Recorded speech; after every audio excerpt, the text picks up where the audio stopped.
Kembali bersama kami di Sapa Indonesia Malam, Saudara. Polisi menetapkan pimpinan Pondok Pesantren Al Zaitun Panji Gumilang sebagai tersangka kasus penodaan agama.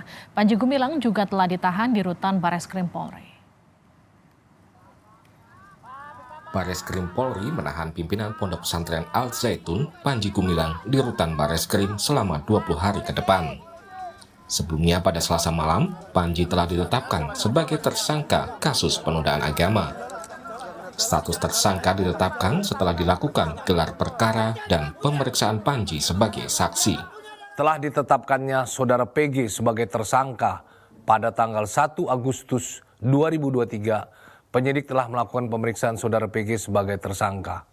Setelah dilakukan pemeriksaan, penyidik melakukan upaya hukum berupa penahanan sejak jam 2.00 waktu Indonesia Barat tanggal 2 Agustus 2023 dan dilakukan penahanan di Rutan Bareskrim selama 20 hari sampai tanggal 21 Agustus 2023. Sementara penasihat hukum Panji Gumilang menyebut ada kriminalisasi dan politisasi dalam kasus Panji Gumilang. Dalam semalam mulai dari saksi, kemudian jadi tersangka, kemudian ditahan, ya ditangkap, ditahan, dan sampai hari ini kita masih diproses. Dugaannya tujuannya buat apa kalau begitu, kalau teman-teman? Ya tujuannya kami belum paham, tapi kami menduga tentang kriminalisasi, politisasi ini terjadi dalam perkara ini. Menanggapi penetapan Panji Gumilang sebagai tersangka, Menko Polhukam Mahfud MD menyatakan tindakan polisi sudah tepat. Namun Mahfud juga menegaskan, meski pemimpin Ponpes berstatus tersangka, pemerintah tetap akan menjamin keberlanjutan penyelenggaraan pendidikan di Ponpes Al Zaitun. Penetapan tersangka Panji Gumilang, ya itu kan sudah saya katakan, penetapan tersangka itu hanya nunggu waktu. Polisi sudah cepat, ya, polisi sudah cepat bekerja, tetapi memang masyarakat dan wartawan selalu bertanya kapan dan kapan. Sejak dulu saya sudah bilang ini pastilah tersangka karena sudah masuk ke penyidikan, sementara yang satu yang dilaporkan hanya satu, kan berarti tersangkanya dia. Cuma agar tidak ada yang terputus, polisi bekerja dengan cermat. Karena Pondok Pesantren Al Zaitun itu sebagai sebuah lembaga pendidikan pesantren, itu tidak ada masalah. Sehingga pemerintah memutuskan untuk menjamin kelangsungan pendidikan sesuai dengan hak-hak konstitusional para santri dan murid. Gitu. Kasus Panji Gumilang berawal dari munculnya berbagai unggahan di media sosial tentang praktik ibadah dan kegiatan di Al Zaitun yang memicu kontroversi. Sejumlah pihak kemudian melaporkan Panji Gumilang ke Bareskrim Polri terkait dugaan penodaan agama. Selain kasus dugaan penodaan agama, polisi saat ini juga mengusut dugaan tindak pidana pencucian uang yang melibatkan Panji Gumilang. PPATK sempat memblokir 256 rekening atas nama Panji Gumilang. Tim Liputan, Kompas TV. Saudara, Panji Gumilang telah ditetapkan sebagai tersangka kasus penodaan agama dan ditahan di Bareskrim Polri. Kita akan bahas kasus Panji Gumilang bersama Karopen Mas Polri, Brigjen Ahmad Ramadan. Pak Ramadan, selamat malam. Selamat malam, Assalamualaikum warahmatullahi wabarakatuh. Waalaikumsalam. Kita juga akan sapa pengamat pertahanan keamanan Ibu Koni Rahakudini. Bu Koni, selamat malam. Selamat malam. Dan juga pakar hukum pidana Prof. Hipnu Nugroho. Prof, selamat malam. Selamat malam, Mbak. Oke, saya ke Pak Ramadan dulu ya. Pak Ramadan, polisi menahan Panji Gumilang. Alasannya Panji harus ditahan apa, Pak Ramadan? Ya, setelah Saudara PG dinaikkan ya status kasusnya menjadi penyidikan, tentu penyidik harus mengambil langkah-langkah dengan cepat ya, dengan memeriksa beberapa saksi. Saksi yang diperiksa sampai 40 orang ya. Kemudian juga menggunakan saksi ahli ya, ahli bahasa, ahli ITE, ahli pidana, kemudian ahli sosiologi jumlahnya 17.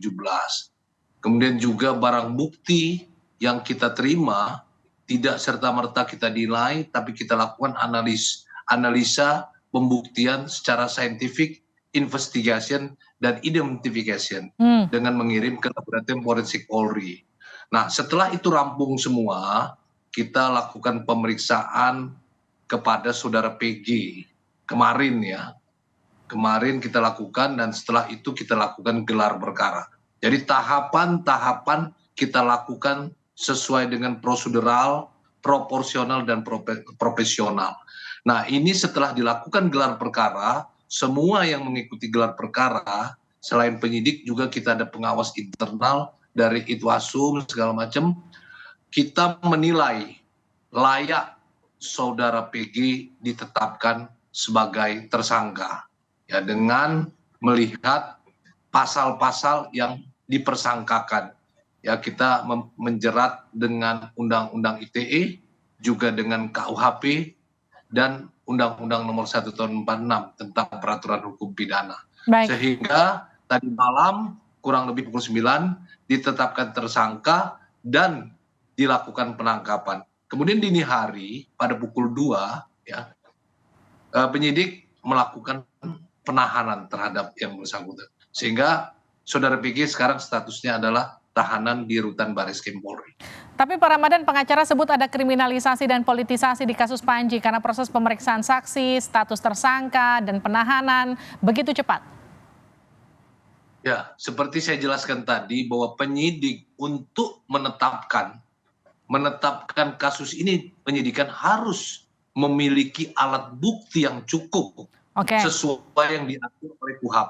Nah, alat bukti ini lebih dari cukup. Untuk menentukan alat bukti ini, penyidik mengikutsertakan ahli ya. Jadi penyidik tidak berpendapat sendiri. Nah, jadi prosedur itu kita lalui, kemudian bukti juga diuji ya di Laboratorium Forensik Polri, dan terakhir penyidik menilai saksi ahli pidana udah mengatakan cukup untuk ditetapkan sebagai tersangka. Jadi bukan ujuk-ujuk menetapkan seorang PG menjadi tersangka tanpa alasan. Tapi alasan yang cukup dengan bukti yang lebih dari cukup. Dengan alasan yang cukup, dengan bukti yang lebih dari cukup, ini pertanyaan yang sama ke Prof. Hipnu. Pengacara sebutnya ada kriminalisasi dan politisasi di kasusnya Panji Gumilang, tapi polisi menyatakan sudah memeriksa puluhan saksi, sudah ada dengan bukti yang cukup, dengan alasan yang cukup. Tapi kalau Anda melihatnya, Prof. Hipnu? Ya, kalau saya melihat ya, memang istilah politisasi, kriminalisasi itu agak sulit bisa diterima ya. Tapi kalau memang sekarang itu situasi mau politik, ya boleh-boleh saja. Itu istilah umum. Tapi ingat, kalau bicara hukum, bicara bukti, polisi harus mempunyai bukti yang istilah hukumnya adalah beyond of reasonable doubt. Bahwa bukti itu akurat, bukti itu harus konkret. Oleh karena itu, bukti-bukti yang disampaikan itu sekarang itu adalah masih dalam proses pra-adjudikasi yang merupakan kewenangan penyidik. Oleh karena itu pengacara kalau itu memang kriminalisasi nanti ada waktu diadjudikasi.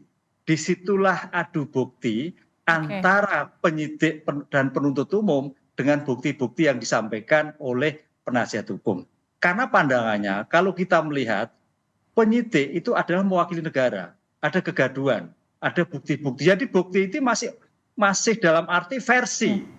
Jadi seandainya nanti itu dikatakan kriminalisasi politik, lah itulah nanti bukti yang disampaikan di dalam persidangan. Nah, bukti yang disampaikan oleh Pak Hamdan nggak bernilai, itu baru. Nah, itulah dilakukan. Kita harus melihatnya ke sana, karena bicara hukum adalah bicara bukti. Para menuduh harus membuktikan. Tapi bagaimana kemudian nanti pembuktian soal sangkaan penodaan agama, kita bahas lebih lanjut lagi. Juga nanti kita akan tanyakan ke Bu Kony, Pak Ramadan, Bu Kony dan juga Prof. Hipnu. Kita ke Bu Kony. Bu Kony, kalau tadi kita bicara dengan Prof. Hipnu soal bagaimana pembuktian sangkaan penodaan agama, tapi kan kita tahu Bu Kony, beberapa waktu lalu Anda kabarnya sempat diundang ke Ponpes Al Zaitun. Bu Kony dengan Panji Gumilang atau Ponpes Al Zaitun itu bagaimana sebetulnya hubungannya, Bu Kony? Pertanyaannya seru banget nih. Pertama terima kasih dulu untuk Polri nih. Saya salut untuk Kapolri, Pak Ahmad Ramadan, salut ya karena ini menjawab 22 tahun simpang siur Al Zaitun. Jadi saya sangat appreciate Kapolri kali ini Pak Sigit yang kemudian bertindak dan melakukan sesuatu. Terima kasih. Tapi ini mesti hati-hati karena kan isunya itu macam-macam ya. Dari rekening, dari bom bunker bom, ada akidah dan lain-lain. Jadi please be very careful karena menurut aku itu sangat akan terjadi rame nih. Tapi anyway, saya mau bicara bahwa saya tidak pernah kenal Pak Panji Gumilang, tapi kalau gonjang-ganjing Al Zaitun itu mirrornya NII lah dan lain-lain kita pasti sudah dengar. Nah, tapi saya datang itu dalam rangka tiba-tiba saya membaca berita beliau memberikan salah satu kapalnya nama saya. Kan saya Betul, itu yang mau saya tanyakan juga setelah ini. Jadi kok nanya, saya nggak kenal orangnya, kok namain kapal? Karena saya nggak kenal, saya masukin di WA Group. Saya kan punya WA Group editor media. Jadi disitulah saya berkirim surat terbuka kepada Pak Panji Gumilang. Saya bilang terima kasih, tapi jangan nama saya, masih banyak nama pahlawan bangsa. Dan kemudian dari situlah ada wartawan telepon saya yang memberikan saya kontak dari Spriknya. Nah, beliau mengundang saya untuk datang ke acara Satu Suro. Saya bilang, saya tuh nggak ada konteks agama, nggak pernah ngomong di pesantren. Di pesantren itu saya jadi murid, bukan jadi pembicara. Tapi kalau diundang lihat galangan, saya mau. Kenapa? Karena menurut saya, seeing is believing. Kedua, saya tuh orangnya ngukurnya selalu jauh ke depan. Yang orang belum pikir, saya udah pikir. Contoh nih, misalnya terjadi perubahan kepemilikan Al Zaitun atau kepemimpinan Al Zaitun. Bagaimana nasib galangan kapal itu? Itu kan galangan kapalnya nggak kecil tuh, besar banget. Dan itu di atas langsung ke pelabuhan. Makanya kemudian saya melaporkan kepada Kepala Staf Angkatan Laut dan meminta didampingi dan Lanal setempat. Karena itu adalah di bawah kekuasaan Lanal Cirebon dan Lanal satu lagi ya, Indramayu atau apa saya lupa. Bukan Indramayu deh, ada dua yang Lanal ke situ korelasinya. Oleh karenanya kemudian saya dan Lanal datang ke sana. Pertama kami mencek betul bikin kapal, betul. Ternyata hebat banget. Saya ini kan orang industri pertahanan. Jadi saya tahu kapal yang dia buat itu bukan kapal kaleng-kaleng. Kapalnya itu kapal walaupun kapal kayu tapi sudah 50 meter, 70 dan sedang masuki tahap yang 150 meter. PT PAL aja kayaknya nggak bikin kapal 150 meter ya. Belum. Jadi itu yang saya appreciate, ada unsur akademisinya yang saya bawa dari PT IKA. Saya membawa dosen PT IKA ahli teroris. Karena ada isu bom di bunker, ada bom bunker di bawah Al Zaitun, kan itu kenapa saya bawa dosen PT IKA. Lalu saya membawa dosen Unhan dari Prodi Industri Pertahanan untuk lihat bagaimana kapal itu. Jadi benar-benar cek recheck dan yang paling penting cek rumor jahat tentang bunker bom itulah. Menurut saya itu kan udah simpang siur nih antara rumors dan fakta. Bu Kony, Al Zaitun ini kan sempat disebut sebagai negara dalam negara. Sebagai pakar Hankam, Anda melihatnya seperti apa, Bu Kony? Fakta setelah Anda kemudian datang ke sana melihat langsung seperti apa sih? Seberapa menyimpang? Kalau negara dalam negara artinya negara lain tidak boleh masuk. Indonesia nggak boleh masuk. Nah, saya masuk dan Lanal. Itu waktu kegalangan ada stafnya Polres setempat, lalu ada stafnya Dandim setempat, walaupun mereka nggak boleh masuk karena saya nggak cantumkan nama. Saya waktu diundang saya cantumkan nama dan Lanal gitu. Nah, jadi intinya tidak ada negara dalam negara dan itu hanyalah mitos lah. Kalau negara dalam negara saya nggak bisa masuk dan Lanal nggak bisa masuk dong. Jadi tidak seketat seperti yang selama ini di berita yang kemudian tersebar di tengah masyarakat, sebegitu eksklusifnya, nggak segitunya banget begitu ya Bu Kony? Justru itu yang saya heran ya, maksud saya gini loh, saya tuh bingung itu kenapa Al Zaitun sampai sebegitu hebohnya, gubernur segala macam bicara di mana-mana, kenapa sih susah banget untuk datang ke sana lihat gitu. Saya aja yang cuma dosen, karena diundang saya datang gitu. Nah, waktu hari kedua pada Satu Suro, saya tanya mana Dandim, karena kan nggak mungkin saja dan Lanal, itu kan Al Zaitun nggak ada hubungannya, maksudnya si masjidnya, pesantrennya nggak ada hubungan sama dan Lanal dong. Jadi saya tanya mana Dandim, Pak Panji Gumilang, tidak mau datang Bu gitu. Mana Bupati tidak mau datang Bu diundang. Mana dari kepolisian tidak mau datang Bu. Ya, jadi susah kan saya juga, ya udah. Berarti yang nggak mau datang siapa gitu. Tapi anyway, yang saya penting buktikan paling tidak dalam 1,5 hari kunjungan saya ke sana ya, 1,5 hari waktu lihat galangan, 1,5 hari lagi waktu ke pesantren. Pertama saya langsung ke bunker bom itu karena saya nggak mau turun di tempat biasa. Saya langsung bilang nggak mau. Saya mau parkir ke bawah, mobil saya harus di bawah gitu kan.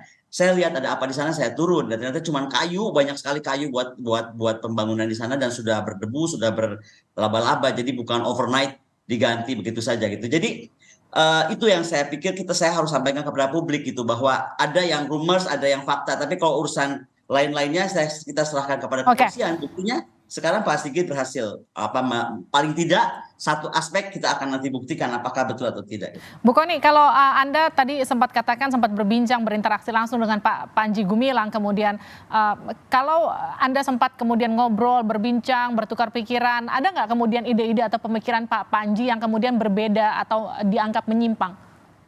Gini, standar menyimpang tuh lain-lain ya. Buat orang yang ekstrim dia bicara Yahudi aja lebih menyimpang. Buat saya kan enggak. Jadi gini loh, menurut saya dia tuh seorang intelektual, visioner. Dia seorang businessman, visioner. Karena dia bukan cuma bangun galangan, dia tuh bangun industri peternakan, industri sayur mayur. Semua tuh sangat-sangat mandiri. Aquanya udah aqua merek sendiri. Kue-kue itu semua kue-kue sendiri juga. Nah, jadi menurut saya dia itu mewarisi pemikir-pemikir Islam neoplatonik yang bagaimana mereka menekankan ke perkembangan iptek, perkembangan industri, perkembangan perkembangan teknologi dan pengetahuan.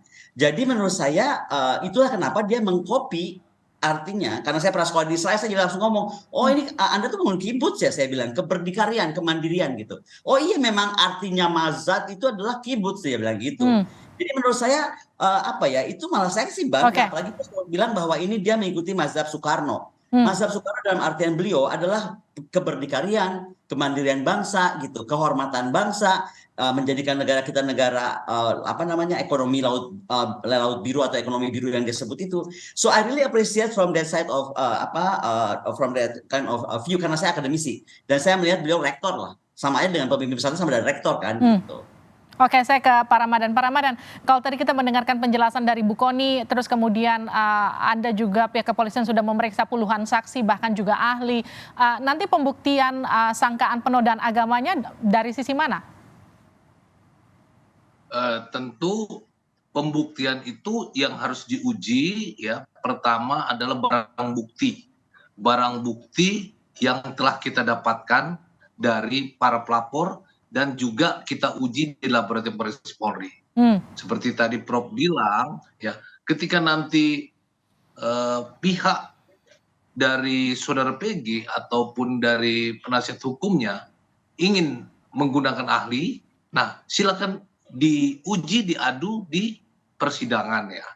Sekali lagi kita dengan menetapkan tersangka, kita melakukan langkah-langkah prinsip kecermatan ya, yang tadinya dengan cermat sehingga kita dinilai lambat, sebenarnya tidak juga lambat ya, kita cukup cepat dalam menangani ini. Bahkan lambatnya itu karena ketika kita memanggil saudara PG sakit yang tentu kita setelah kita lihat ternyata juga belum tentu sakit ya. Nah ini yang bisa menghambat ya. Nah sekali lagi kasus yang ditangani oleh Direktorat Tindak Pidana Umum ini adalah kasus penistaan atau penodaan agama. Artinya jadi, belum masuk ke dugaan TPPU dan juga penggelapan zakat di Ponpes Al Zaitun yang juga ramai ya Pak? Belum. Kasus yang dinyatakan sudah ditetapkan tersangka ini adalah kasus penistaan atau penodaan agama ya, yang dilakukan oleh saudara PG kemudian disebarkan melalui media sosial. Baik, terima kasih telah bergabung bersama kami Pak Ramadan, Prof Hipnu terima kasih, Bu Kony terima kasih atas waktunya bergabung bersama kami di Sapa Indonesia Malam.